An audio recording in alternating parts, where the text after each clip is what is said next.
Hello बच्चों, तो आज हम देखने जा रहे हैं थर्मोडायनेमिक्स। ठीक है, तो जेईई मेंस 2023 में थर्मोडायनेमिक्स के जो भी क्वेश्चन पूछे गए थे सारे क्वेश्चन हम यहाँ पे अब देखेंगे।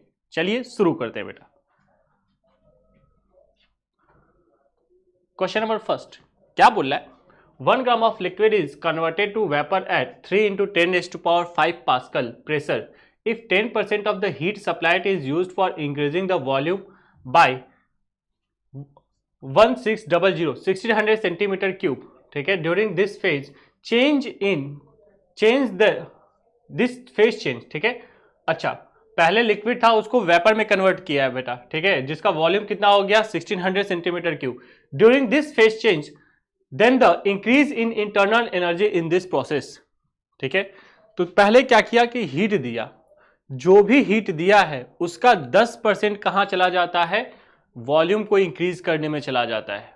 ठीक है, और बाकी का 90% कहां चला जाएगा? इंटरनल एनर्जी बढ़ाने में चला जाएगा। क्या ये बात समझ में आ रही है क्या? तो हमें बताना है कि इंटरनल एनर्जी कितना इंक्रीज होगा।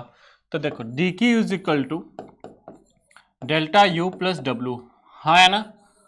अच्छा ये जो W है, ठीक है, ये 10% है। अच्छा W है कितना? W है P डेल्टा V के बराबर। तो W हो जाएगा P डेल्टा V, यानी कि P V final minus V initial.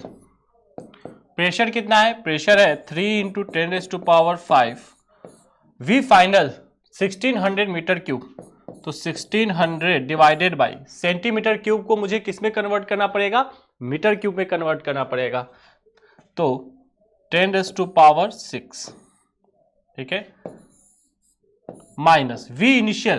तो पहले ये लिक्विड था तो इसका वॉल्यूम नेग्लिजिबल होगा। 1 ग्राम ऑफ लिक्विड का वॉल्यूम क्या होगा बेटा? ये नेग्लिजिबल ही होगा। ठीक है, नेग्लिजिबल यानी कि 0। तो यहां से कितना आ जाएगा? 10 से ये 0 कट जाएगा। तो 160 × 3 480 जूल। ठीक है, तो वर्क कितना आ गया बेटा? 480 जूल आ गया। अच्छा क्वेश्चन में ये बोल रहा है कि ये जो वर्क है ना W, ये सिर्फ 10% है। ये कितना है? सिर्फ 10%। इसका मतलब कि बचा हुआ 90% क्या है भाई? बचा हुआ 90% किस में कन्वर्ट हो गया होगा? इंटरनल एनर्जी को बढ़ाने में यूज हो गया होगा। अच्छा अगर ये 480 है, ये सिर्फ 10% है, तो 90% कितना होगा भाई? ये 10% है, इसको 90% ले जाना है तो इसको 9 से गुणा कर दूं क्या? तो delta U is equal to 9 times of W। हाँ है ना?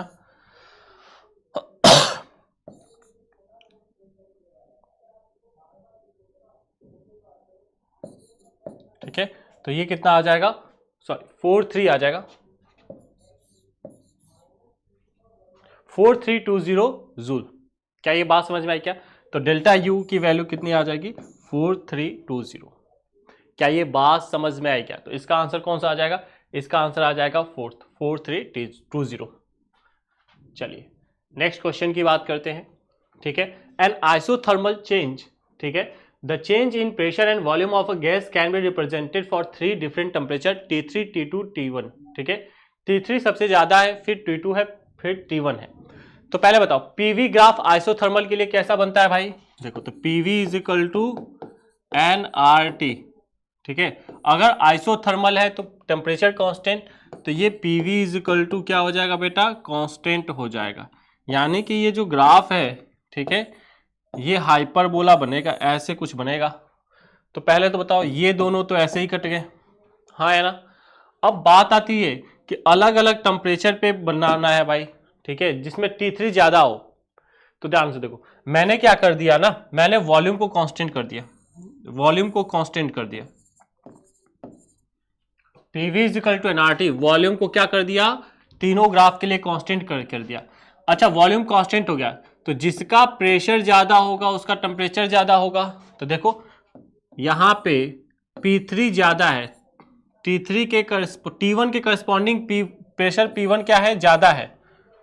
बात समझ में आई क्या? तो T1 इस केस में ज्यादा होगा। बात समझ में आई क्या?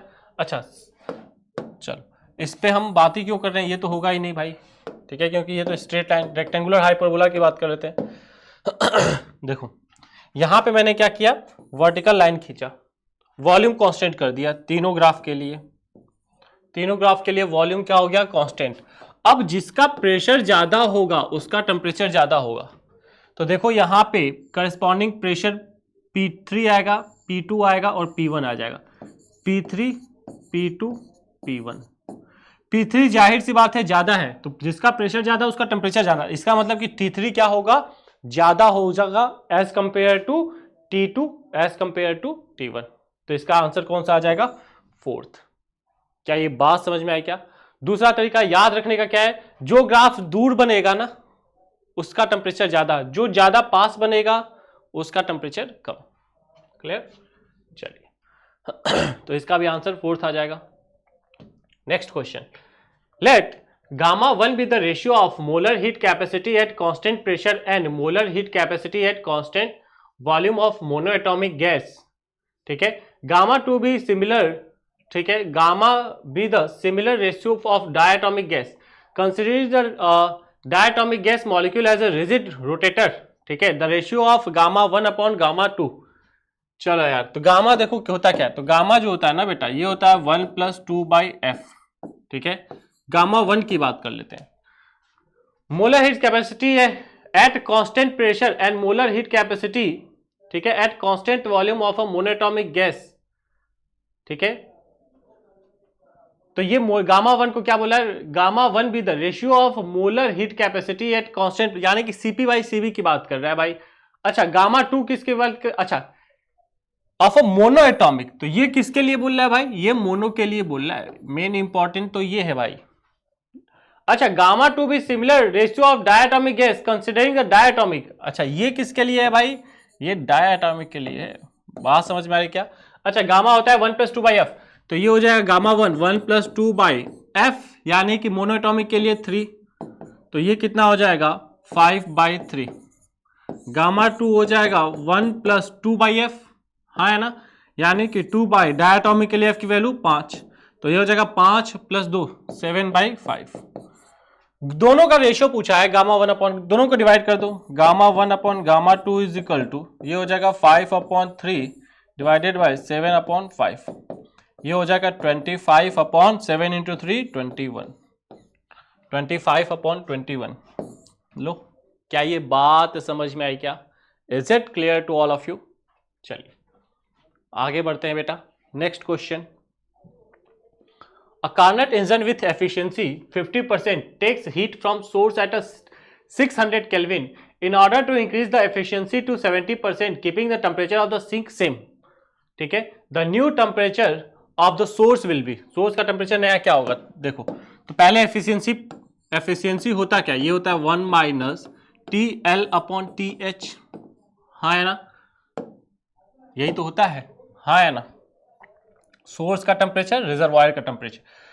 एफिशिएंसी दे रखा है 0.5 = 1 - ठीक है, takes heat from a source at 600 kelvin. ठीक है, तो TL/600 केल्विन, सोर्स का टेम्परेचर 600 केल्विन दे रखा है। यहां से सॉल्व करूंगा तो TL/600 is equal to 1 - point यानी कि 0.5, तो TL की वैल्यू कितनी आ गई, ये आ गई 300। रिजर्वायर का टेम्परेचर कितना आ गया 300। आगे क्या बोल रहा है, in order to increase the efficiency to 70%, efficiency 70% बढ़ाना है भाई, करना है, keeping the temperature of the sink same. ठीक है, सिंक का टेम्परेचर सेम रख के, the new temperature of the source, तो नया सोर्स का टेम्परेचर क्या होगा, तो फिर से यही एफिशिएंसी का फॉर्मूला, एफिशिएंसी कितनी दे दी 0.7 इज इक्वल टू 1 - सिंक का टेम्परेचर सेम है यानी कि 300/TH, सोर्स का टेम्परेचर बढ़ा दिया, तो सोर्स का टेम्परेचर मैंने TH मान लिया यहां से, इसको इधर लेके आया तो 300/TH इज इक्वल टू 1 - 0.7 यानी कि 0.3, इसको इधर लेके गया तो TH is equal to 300 divided by 0.3। ठीक है, इसको सॉल्व करेंगे तो ये देखो 10 से मल्टीप्लाई कर दो ऊपर नीचे। ठीक है, तो 3000/3 यानी कि 1000 केल्विन। तो जो नया टेम्परेचर होगा सोर्स का वो कितना होगा 1000 केल्विन होगा, तभी एफिशिएंसी हमारी 70% आएगी। क्या ये बात समझ में आया क्या? I hope you understood it well. चलिए नेक्स्ट क्वेश्चन, ठीक है, प्रोसेस दे रखा है, ठीक है, देखते हैं आइसोथर्मल प्रोसेस। आइसोथर्मल प्रोसेस में F/2 is equal to NR delta T, U जो होता है ना बेटा, ये होता है internal energy F/2 NR delta T. Isothermal process में टेम्परेचर चेंज नहीं होगा तो डेल्टा टी की वैल्यू जीरो हो जाएगी, इसका मतलब यू क्या हो जाएगा, जीरो हो जाएगा, यानी कि इंटरनल एनर्जी चेंज नहीं होती। तो आइसोथर्मल प्रोसेस में second, no change in internal energy. Adiabatic process, हाँ एडियाबैटिक प्रोसेस में क्या होता है, तो delta Q is equal to delta U plus W, ये तो जीरो हो गया, हाँ है ना। अब ये क्या बोल रहा है भाई, work done by the gas is equal to decrease in internal energy, तो delta U is equal to, मान लो गैस ने कुछ वर्क कर दिया डब्ल्यू, इधर आया तो minus W is equal to delta U. ध्यान से समझना, अगर डब्ल्यू पॉजिटिव है इसका मतलब कि गैस ने कुछ वर्क किया, तो work done by the gas, अच्छा ये माइनस आ गया यानी कि ये नेगेटिव में होगा, वर्क तो पॉजिटिव है लेकिन ये इसको इधर भेजा तो ये नेगेटिव में आया, इसका मतलब कि डेल्टा यू नेगेटिव हो गया, डेल्टा यू नेगेटिव हो गया, इसका मतलब कि इंटरनल एनर्जी डिक्रीज हो गई। तो वही बोल रहा है, the work done by the gas is equal to decrease in internal energy, बिल्कुल सही बात बोल रहा है। तो बी का कौन सा आ जाएगा, बी का आ जाएगा first. Isochoric process, volume zero, ठीक है, sorry volume constant, no work is done on the gas और बाय द गैस, तो सी का आ जाएगा फोर्थ। और बचा फोर्थ आइसोबोरिक प्रोसेस, तो इसका कौन सा आ जाएगा, the heat absorb by the gas partially increase the internal energy and partially use to do the work, तो डी का आ जाएगा 3। क्या ये बात समझ में आई क्या? तो आप मैच कर सकते हो फर्स्ट का सेकेंड, ठीक है, उसके बाद 1, उसके बाद फोर्थ, उसके बाद थर्ड, ठीक है, तो इसका आंसर आ जाएगा third. Next question, a bicycle tire is filled with air having pressure is equal to 270 kilopascal at 27 degrees Celsius. The approximate pressure of the gas, pressure of the air in the tire when temperature is increased to 36%, sorry 36 degree Celsius. चलो यार, तो देखो यार PV is equal to क्या होता है, PV is equal to nRT, ठीक है। तो यहां से हम देख सकते हैं बेटा प्रेशर किसके प्रोपोर्शनल है, pressure is directly proportional to temperature, हाँ है ना, जाहिर सी बात है गैस के अंदर, ठीक है, ट्यूब के अंदर अगर टेम्परेचर बढ़ेगा, ठीक है, तो प्रेशर भी क्या होगा, प्रेशर भी बढ़ेगा। तो यहां से मैं लिख सकता हूं P1 upon T1 is equal to P2 upon T2। पहले प्रेशर कितना था, पहले प्रेशर था 270 किलो पास्कल अपॉन टेम्परेचर कितना था बेटा 300 केल्विन इज इक्वल टू, बाद में प्रेशर P2 डिवाइडेड बाई, बाद में टेम्परेचर कितना हो गया 36, तो ये हो जाएगा 36 को केल्विन में कन्वर्ट करेंगे तो 273 ऐड करेंगे बेटा इसमें, तो ये हो जाएगा 309। क्या ये बात समझ में आई क्या, बता दो यार, क्या ये बात समझ में आई क्या, 309 आ जाएगा। अच्छा यहां से देखो क्रॉस मल्टीप्लाई करो भाई, तो 270 इंटू 309 अपॉन 300, इससे कट गया ये, इससे कट गया, यहाँ पे डेसिमल आ जाएगा, ठीक है। P2 की वैल्यू कितनी आ जाएगी, P2 की वैल्यू आ जाएगी 10.3, इसको मल्टीप्लाई करेंगे तो 278, ठीक है, 278 किलो पास्कल आ जाएगा। क्या ये बात समझ में आई क्या? तो इसको सॉल्व करेंगे तो P2 की वैल्यू कितनी आ जाएगी 278 किलो पास्कल। क्या ये बात समझ में आई क्या? तो जैसे ही हम टेम्परेचर को 27 से इंक्रीज करके 36 ले जाएंगे, ठीक है, अंदर प्रेशर भी क्या होगा, बढ़ जाएगा, ठीक है, बढ़ के कितना हो जाएगा, पहले 270 किलो पास्कल था, अब हो जाएगा 278 किलो पास्कल। क्लियर? चलिए आगे बढ़ते हैं, नेक्स्ट क्वेश्चन, ठीक है, क्या बोला है, if dq and dw represent the heat supplied to a system and the work done on the system respectively, then according to the first law of thermodynamics dq is equal to du minus dw, ठीक है। देखो यार, तो हमने पढ़ा है, समझना, dq is equal to du plus dw, हमने ये पढ़ा है फर्स्ट लॉ ऑफ थर्मोडायनेमिक्स, लेकिन यहाँ पे क्या बोल रहा है, dq is equal to du minus dw। अच्छा इस स्टेटमेंट को फिर से ध्यान से पढ़ो, क्या बोल रहा है, if dq and dw represent the heat supplied to the system and the work done on the system. यहां पे जो dw होता है ना, ये होता है work done by the gas. बात समझ में आ रही है क्या? अच्छा, work done by the gas positive, work done on the gas या कि work done on the system, ये कैसा होता है? नेगेटिव होता है। तो क्या इसको मैं ऐसे लिख सकता हूं क्या, dq is equal to du, और ये नेगेटिव होगा तो माइनस dw। बोलो क्या ये समझ में आया क्या? हाँ है ना, क्योंकि सिस्टम पे वर्क हो रहा है, गैस वर्क नहीं कर रहा है, गैस के ऊपर वर्क हो रहा है, तो ये कैसा हो जाएगा? नेगेटिव हो जाएगा। तो ये स्टेटमेंट क्या सही बोल रहा है क्या? Yes, this statement is true, बिल्कुल सही है भाई। अच्छा, आगे क्या बोला है? First law of thermodynamics is based on the law of conservation of energy. बिल्कुल सही बात है, फर्स्ट लॉ ऑफ थर्मोडायनेमिक्स जो है law of conservation of energy पे ही तो बेस्ड है। अच्छा, यहां पे एनर्जी कंजर्वेशन पे ही तो बेस्ड आया ये इक्वेशन कैसे आई? Based on energy conservation. इसका मतलब कि पहले वाले का ये करेक्ट एक्सप्लेनेशन है। क्या ये बात समझ में आई क्या? तो both statements are correct, A and R are correct, and R is the correct explanation of A. बात समझ में आ रही है क्या? तो इसका आंसर फर्स्ट आ जाएगा। क्लियर? चलिए next question. The pressure P and the temperature relationship of an ideal gas obeys the equation Pt square is equal to constant the volume expansion coefficient। हाँ, ये अच्छा सवाल है यार, अच्छा सवाल, मतलब शानदार सवाल है यार। ठीक है, बहुत ही शानदार। सुनो, आपने पढ़ा होगा, ठीक है, अल्फा पढ़ा होगा, आपने बीटा पढ़ा होगा, आपने गामा पढ़ा होगा। कहाँ पे पढ़ा होगा भाई? तो ये आपने पढ़ा होगा बेटा थर्मल एक्सपेंशन में।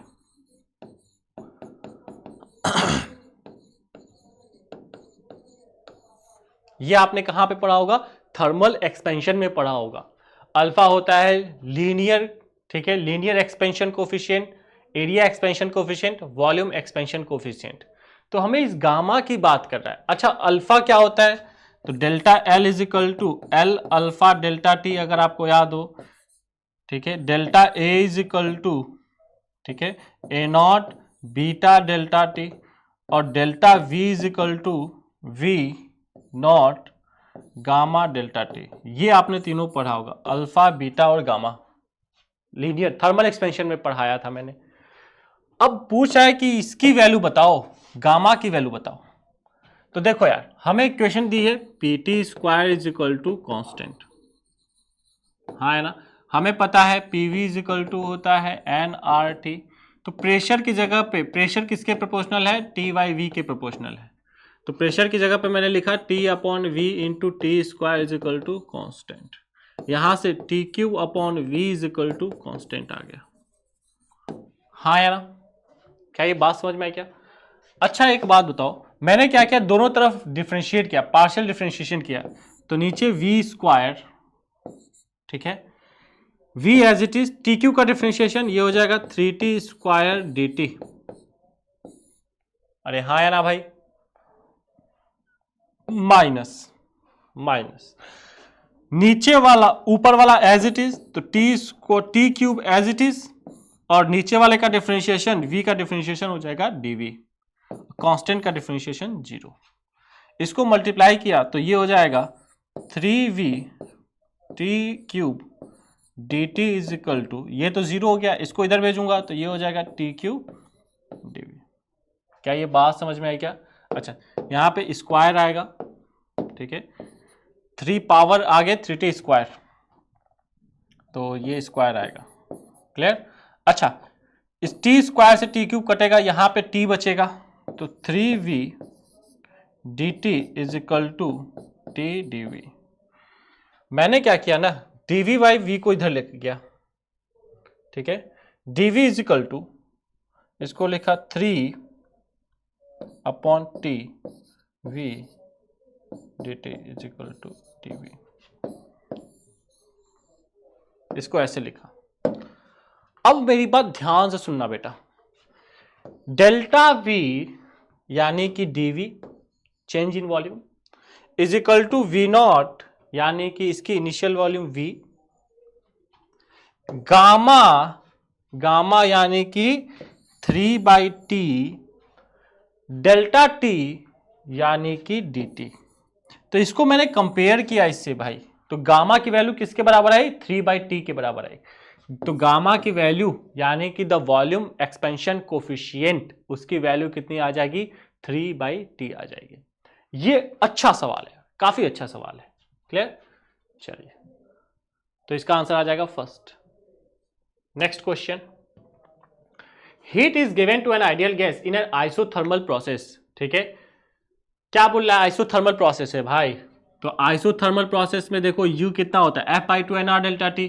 तो आइसोथर्मल प्रोसेस में T क्या होता है, कांस्टेंट। तो इंटरनल एनर्जी चेंज नहीं होगी। Internal energy of the gas increase, गलत बात है भाई, internal energy of the gas will decrease. ठीक है, आइसोथर्मल प्रोसेस है तो इंटरनल एनर्जी तो आइसोथर्मल में चेंज होगी ही नहीं भाई, अरे क्योंकि टेम्परेचर कांस्टेंट है ना। अच्छा, delta Q is equal to delta U plus W। Isothermal है तो ये तो जीरो, तो डेल्टा Q किस में चला गया, सिर्फ वर्क में जाएगा। तो internal energy of the gas will not change, तो सी बिल्कुल सही बात है। The gas will do positive work, हाँ जो भी आप हीट दोगे वो वर्क में चला जाएगा, तो गैस पॉजिटिव वर्क करेगा। The gas will do negative work, नहीं गैस नेगेटिव वर्क नहीं करेगा। चूज द करेक्ट ऑप्शन, तो इसका आंसर आ जाएगा सी और डी। कौन सा आ जाएगा, सी और डी, सी एंड डी यानी कि सेकेंड। अरे भाई बहुत ही आसान सवाल। Next question, assertion efficiency of a reversible heat engine will be highest at -273 degree temperature of cold reservoir. तो देखो यार, एफिशिएंसी जो होता है ना बेटा, ध्यान समझना, एफिशिएंसी होता है 1 - TL/TH, हाँ है ना। ये -273 यानी कि 0 केल्विन की बात करें, तो 1 - 0/TH, तो एफिशिएंसी आ गई 1, यानी कि आ गई 1 का मतलब कि एफिशिएंसी आ गई 100% भाई। तो एफिशिएंसी -273 पे बोल रहा है कि मैक्सिमम होगा, 100 से ज्यादा एफिशिएंसी थोड़ी हो सकती है, हाँ है ना। तो ये वाला स्टेटमेंट तो ट्रू बोल रहा है। आगे क्या बोल रहा है, the efficiency of a Carnot engine depends only on temperature of cold reviver, depends only on temperature of cold reviver, but it depends on the efficiency of a Carnot engine depends not only, अच्छा not only on cold, not only on temperature of cold reservoir but it depends on temperature of hot reservoir too। बिल्कुल सही बात बोल रहा है भाई। and it is given by 1/T2 - T1। तो ये भी स्टेटमेंट क्या है भाई, this is also true and this is also true। ठीक है, और इसका करेक्ट एक्सप्लेनेशन है ये, बात समझ में आ रही है क्या। तो इसका आंसर क्या आ जाएगा, फर्स्ट आ जाएगा। ठीक है, पहला और सेकेंड। ठीक है, क्योंकि ये कोल्ड रिजर्वायर के टेम्परेचर और हॉट रिजर्वायर के टेम्परेचर दोनों पे ही डिपेंड कर रहा है। बात समझ में आ रही है क्या। चलिए next question, the pressure of a gas changes linearly. ठीक है, ऐसे चेंज हो रहा है भाई, with volume A to B as shown in the figure. If no heat is supplied to और extracted from the gas, then change in internal energy of the gas will be. तो देखो यार, delta Q is equal to delta U plus W होता है। बोल रहा है कि हीट का कोई आदान प्रदान नहीं है, तो डेल्टा Q 0, तो डेल्टा U किसके बराबर आ जाएगा, तो डेल्टा U आ जाएगा माइनस ऑफ डेल्टा W। बात समझ में आया क्या। तो हमें बेसिकली वर्क निकालना है। अच्छा, ये गैस कंप्रेस हो रही है तो वर्क कैसा करेगा, नेगेटिव वर्क करेगा। तो वर्क करेगा नेगेटिव और माइनस से मल्टीप्लाई करेंगे, इसका मतलब कि डेल्टा U पॉजिटिव आएगा। बात समझ में आया क्या। एरिया निकाल लेते हैं भाई, तो एरिया कौन सा आएगा, ये वाला एरिया आएगा पूरा, हाँ है ना। तो work is equal to half sum of parallel side, trapezium बन गया नहीं, ये ट्रेपेजियम बन गया, तो सम ऑफ पैरेलल साइड कितना है भाई, तो ये हो जाएगा 50 और ये हो जाएगा 10, 60। तो 50 प्लस 10 60। ठीक है, 50 और 10 इंटू डिस्टेंस बिटवीन देम, तो ये हो जाएगा 150। 200 में से 50 माइनस करोगे तो 150, तो ये हो जाएगा 30। ठीक है, 60/2 यानी कि 30 इंटू 150, तो ये हो जाएगा 4500। ठीक है, 4500। अच्छा, ये किस में आया, किलो, यानी कि 10⁻³ किलो पास्कल है, और ये किस में है, क्यूबिक सेंटीमीटर। तो इसको मीटर क्यूब में कन्वर्ट करना पड़ेगा। क्यूबिक सेंटीमीटर को मीटर में क्यूब में 10⁻6 से करना पड़ेगा डिवाइड, हाँ है ना। तो ये कितना आ जाएगा, 4 पॉइंट, तो ये आ जाएगा 4.10⁶ डिवाइड करेंगे तो 4.5 जूल। क्या ये बात समझ में आई क्या? 4.5 जूल। अच्छा देखो ध्यान समझना, ये वर्क 4.5 जूल। अच्छा ये गैस कंप्रेस हो रही है तो वर्क कैसा आएगा? W आएगा -4.5 जूल। बात समझ में आ रही है क्या? अच्छा W आया नेगेटिव में और ये माइनस से मल्टीप्लाई होगा तो डेल्टा U कैसा आएगा? पॉजिटिव में आएगा। कितना आएगा? +4.5 जूल। बात समझ में आई क्या? Is it clear to all of you? चलिए ठीक है, तो इसका आंसर आ जाएगा first 4.5 joule. Second, the correct relation between the gamma is equal to CP/CV and temperature T। ठीक है, तो देखो यार ये जो गामा होता है ना, गामा इज इक्वल टू होता है 1 + 2/F। ठीक है, ये टेम्परेचर पे डिपेंड नहीं करता है भाई, ये टेम्परेचर पे डिपेंड नहीं करता है। This is independent of temperature. क्या ये बात समझ में आई क्या? तो इसका आ जाएगा first T⁻⁴। Next, a hypothetical gas expands adiabatically such that its volume changes from 8 liter to 27 liter। ठीक है, if the ratio of final pressure of the gas to initial pressure of the gas is 16/81, the ratio of CP/CV। ठीक है, यानी कि gamma की value पूछ रहा है यार। तो पहले तो बताओ कि कैसे एक्सपेंड करना है एडियाबैटिकली। एडियाबैटिक प्रोसेस के लिए हमें क्या पता है क्या? PV⁻⁴ इज इक्वल टू क्या होता है बेटा? कांस्टेंट होता है, हाँ है ना। यानी कि P1 V1 की power gamma is equal to P2 V2 की पावर गामा। अच्छा P1/P2 कितना दे रखा है? सर इस वॉल्यूम चेंजेस फ्रॉम 8 to 27। ठीक है, अच्छा इसको लिखा मैंने P1/P2 is equal to V2/V1 की पावर गामा, ऐसे लिखा। Its volume changes from 8 to 27, यानी कि P1 था, वॉल्यूम V1 था 8 और V2 कितना था भाई? 27, तो ये हो जाएगा 27/8। हाँ है ना।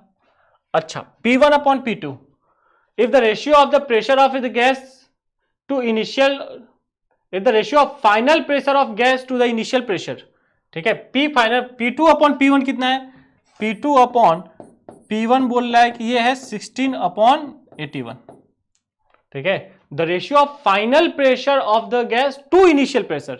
बात समझ में आ रही है क्या? P2/P1, हमें चाहिए P1/P2, तो ये कितना हो जाएगा? ये हो जाएगा 81/16। क्या ये बात समझ में आई क्या? अच्छा इसकी पावर गामा है। अच्छा इसको मैं क्या लिख सकता हूं भाई? इसको मैं लिख सकता हूं 3/2 की पावर 4 इज इक्वल टू, यहां पे लिख सकता हूं 3/2 की पावर, ठीक है, क्यूब लिखूंगा ना तो ये हो जाएगा 3 गामा। बात समझ में? अच्छा 3/2 इसका मतलब कि ये रेशियो पावर भी क्या होंगे? इक्वल होंगे, यानी कि 4 इज इक्वल टू 3 गामा। तो गामा की वैल्यू कितनी आ जाएगी? 4/3, यानी कि CP/CV, यानी कि जो गामा है, गामा की वैल्यू कितनी आ जाएगी?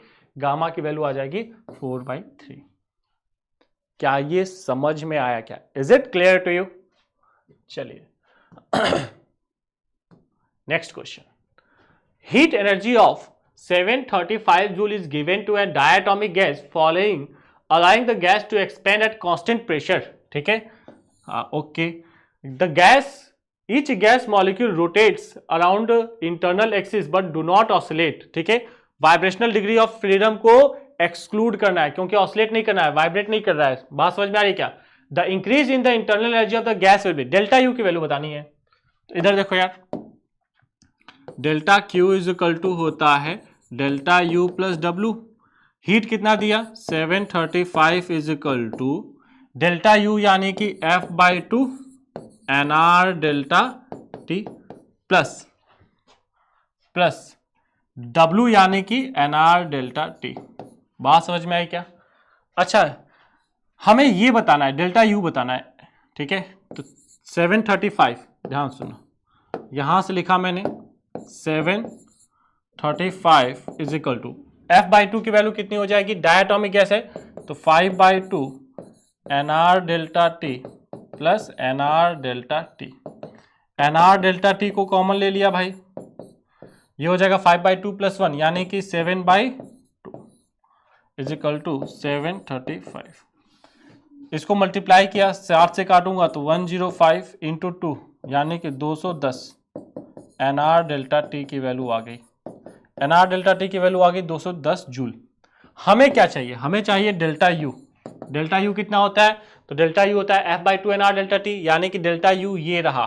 तो डेल्टा यू है 5/2 एनआर डेल्टा टी, यानी कि 5/2 एनआर डेल्टा टी की वैल्यू कितनी है बेटा? 210। यहां से ये कटेगा तो 105, 105 इंटू 5 करूंगा तो ये हो जाएगा 525 जूल, यानी कि जो डेल्टा यू की वैल्यू आएगी वो आएगी 525 जूल। क्या ये बात समझ में आई क्या? तो इसका आंसर आ जाएगा second. Clear? 525। Next question, a sample of gas, ठीक है, at temperature T is adiabatically expanded to double its volume. ठीक है, पहले वॉल्यूम V था, बाद में वॉल्यूम 2V हो गया। Okay, the work done by the gas in the process is, तो इस प्रोसेस में गैस ने कितना वर्क किया? तो देखो यार, एडियाबैटिक प्रोसेस के लिए क्या आपको वर्क डन पता है क्या? तो वर्क डन जो होता है ये होता है N R delta T upon 1 minus gamma. ठीक है, एडियाबैटिक प्रोसेस के लिए वर्क डन ये होता है N R delta T upon 1 minus gamma. अच्छा भाई, हमें डेल्टा टी निकालना पड़ेगा। बात समझ में आ रही है क्या? हमें क्या निकालना पड़ेगा? डेल्टा टी निकालना पड़ेगा। कैसे निकालेंगे भाई? तो कैसे निकालेंगे? तो इधर देखो ठीक है, PV raise to power gamma is equal to constant, हाँ है ना? ठीक है भाई, PV raise to power gamma is equal to constant. आगे क्या कर सकते हैं भाई? प्रेशर हमें पता नहीं है, ठीक है, वॉल्यूम एक्सपेंड कर रहा है, तो प्रेशर की जगह पे पीवी इज इक्वल टू क्या होता है? PV is equal to N R T, यानी कि pressure is proportional to T by V. तो प्रेशर को एलिमिनेट किया, प्रेशर को एलिमिनेट किया तो यहाँ पे आ जाएगा टी वी की power gamma minus 1 is equal to constant. अच्छा, टी वी की पावर गामा की वैल्यू कितनी है? 3/2, 3/2 माइनस 1 करूंगा तो 3/2 माइनस 1 यानी कि 1/2, यानी कि 1/2 इज इक्वल टू कांस्टेंट, यानी कि T root V is equal to constant. क्या ये बात समझ में आ रही है क्या? यानी कि T1, ध्यान समझना, T1 V1 root V1 is equal to T2, V2 की जगह पे वॉल्यूम डबल किया तो ये आ जाएगा 2V2, हाँ है ना?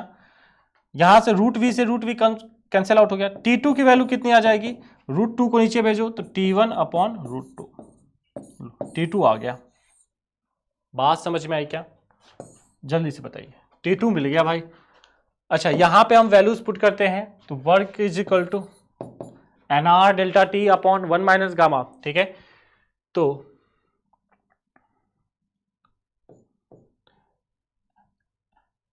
एन आर, ठीक है,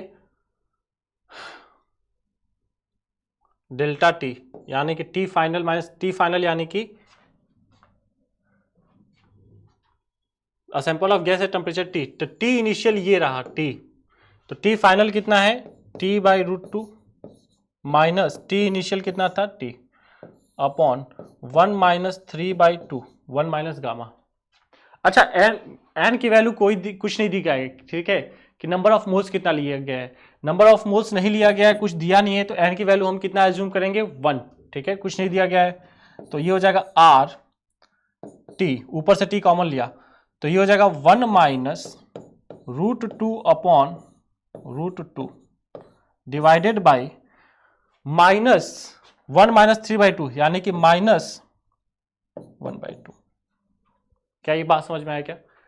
W is equal to R T, ठीक है, रूट से ये कट गया, रूट ऊपर मल्टीप्लाई हो गया। अच्छा, माइनस भी है तो माइनस आगे, minus R T root 2 multiply होगा तो ये हो जाएगा रूट 2 माइनस 2, रूट 2 ऊपर ले जाके मल्टीप्लाई कर दिया, माइनस को भी मल्टीप्लाई किया तो work is equal to R T, minus जब मल्टीप्लाई होगा तो ये हो जाएगा 2 माइनस माइनस प्लस 2 और यहां पे माइनस रूट 2 आ जाएगा। क्या ये बात समझ में आई क्या? तो आर टी 2 माइनस रूट 2 आ जाएगा, यानी कि इसका आंसर आ जाएगा सेकंड। क्या ये बात समझ में आई क्या? Is it clear to you? ठीक है, तो अच्छा सवाल था यार, ठीक है। यहां से आपको ये पहले ये T2 निकालना पड़ेगा, ठीक है, this is the important. Next question, the average kinetic energy of a molecule of a gas, ठीक है, average kinetic energy of molecule dependent on nature of the gas proportional to volume proportional to absolute temperature. तो देखो यार, अगर हम kinetic energy की बात करें ना तो ये होता है F/2 kT, हाँ है ना। तो काइनेटिक एनर्जी किसके प्रोपोर्शनल होता है? डायरेक्टली प्रोपोर्शनल होता है टेम्परेचर के भाई। तो इसका आंसर आ जाएगा third. Next, a Carnot engine operating between two reservoir has efficiency 1/3 when the temperature of cold reservoir is raised by x, its efficiency decreases to 1/6. Okay, the value of x if the temperature of the hot reservoir is 99 degrees Celsius will be, okay भाई। तो देखो पहले 1/3 efficiency था, तो 1/3 is equal to 1 minus TL/TH, हाँ है ना। तो TL अपॉन क्या बोल रहा है भाई? The value of x if the temperature of the hot reservoir is 99 degree Celsius. तो 99 TH कितना है भाई? तो TH है 273 प्लस 99, यानी कि ये कितना हो जाएगा?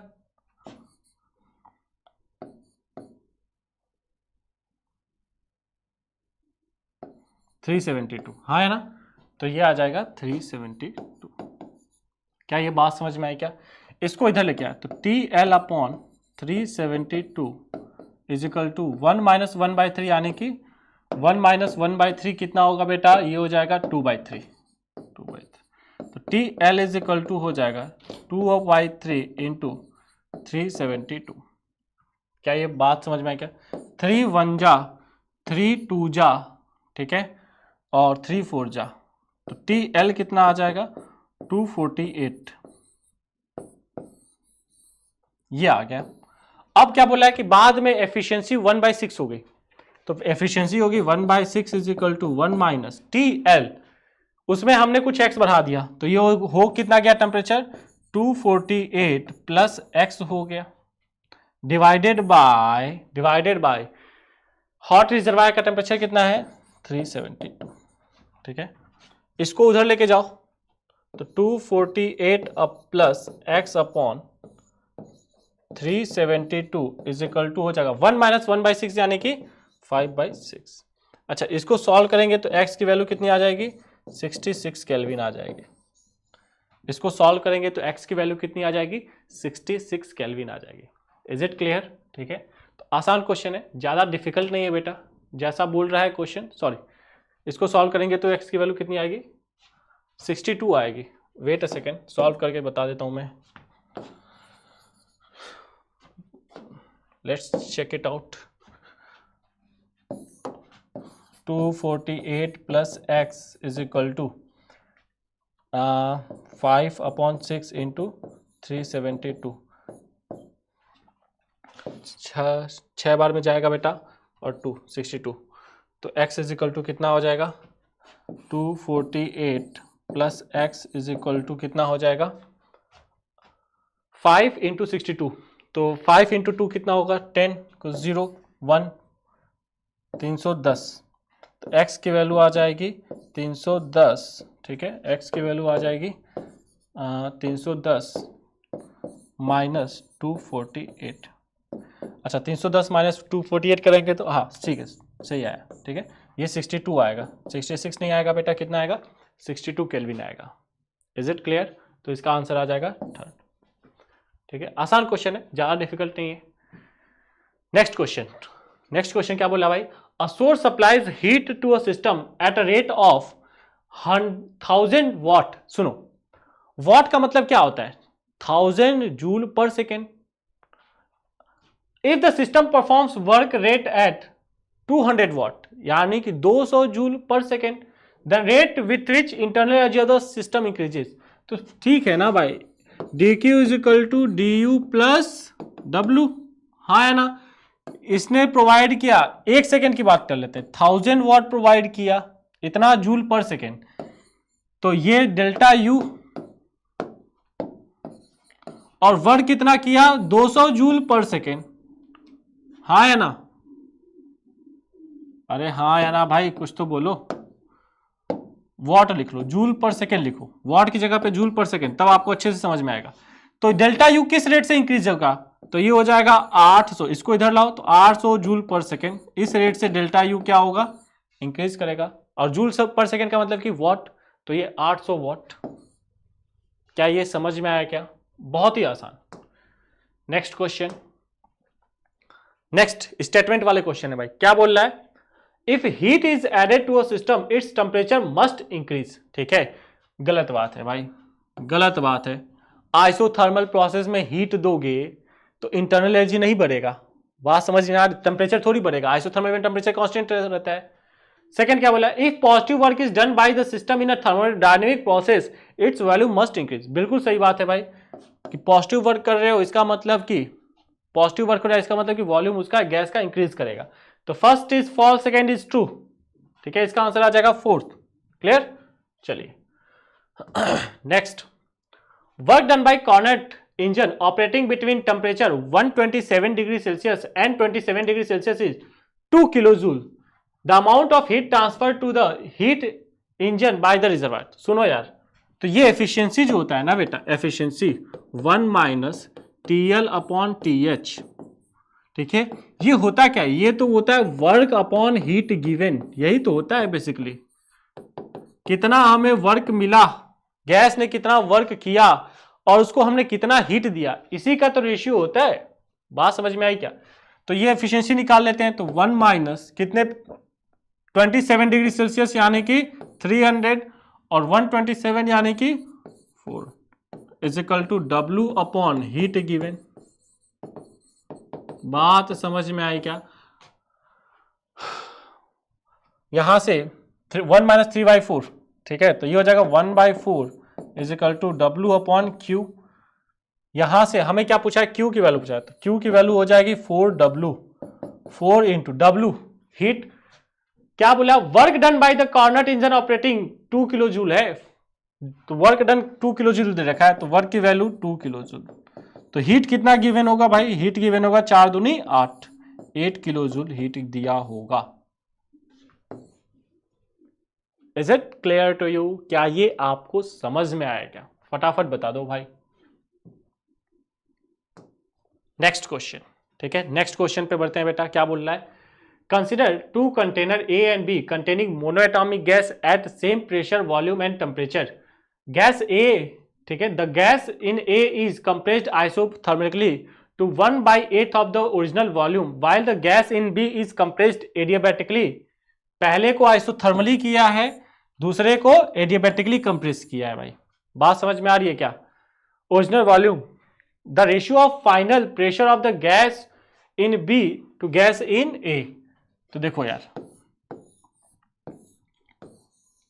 ये A है, ये B है, इसको कंप्रेस किया आइसोथर्मिकली, इसको एडियाबैटिकली, तो फाइनल प्रेशर इसमें हो जाता है PB और इसमें प्रेशर हो जाता है PA।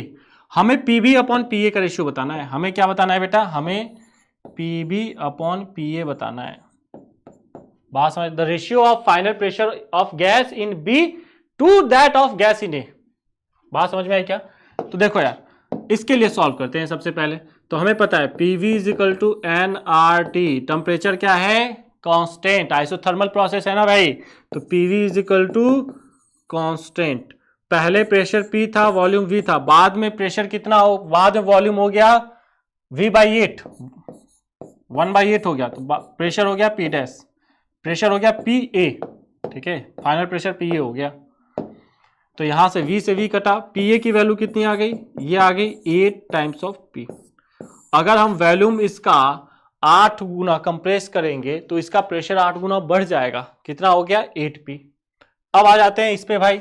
एडियाबैटिक प्रोसेस के लिए हमें पता है PV raise to power gamma is equal to constant, तो PV की पावर, ठीक है, हाँ, मोनोएटॉमिक गैस, मोनोएटॉमिक गैस।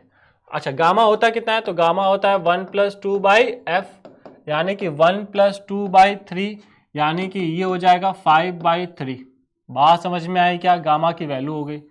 तो पी वी की पावर 5/3 इज इक्वल टू, बाद में प्रेशर पी बी और बाद में वॉल्यूम V/8 की पावर 5/3।